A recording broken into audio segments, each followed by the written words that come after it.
public concern grew, and authorities were forced to dedicate more resources to identifying the killer.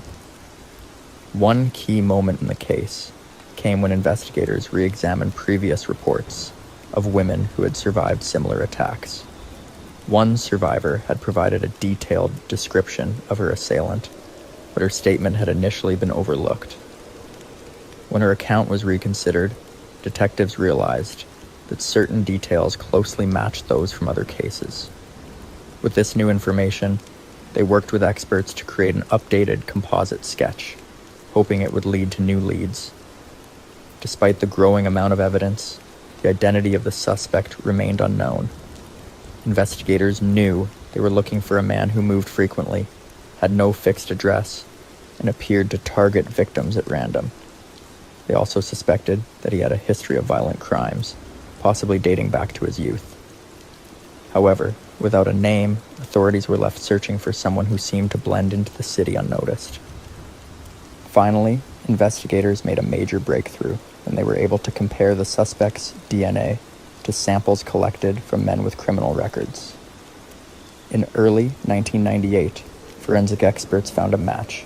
Biological evidence linked the crimes to a man who had previously been convicted of violent offenses. That man was Guy Georges. Once his name was identified, investigators quickly gathered information about his past. They discovered that Georges had been in and out of prison for various violent crimes and had frequently changed his address to avoid law enforcement. His previous convictions showed a clear pattern of aggression, reinforcing the belief that he was the serial killer they had been searching for. With his identity confirmed, police launched an intensive search to locate him before he could strike again.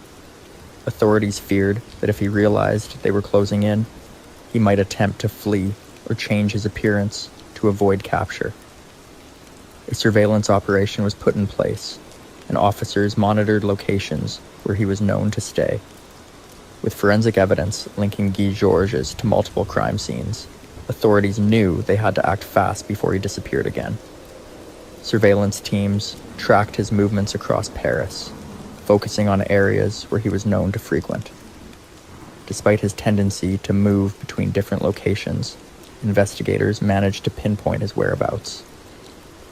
On the morning of 26 March 1998, officers spotted Georges near the Blanche metro station in the 9th arrondissement of Paris.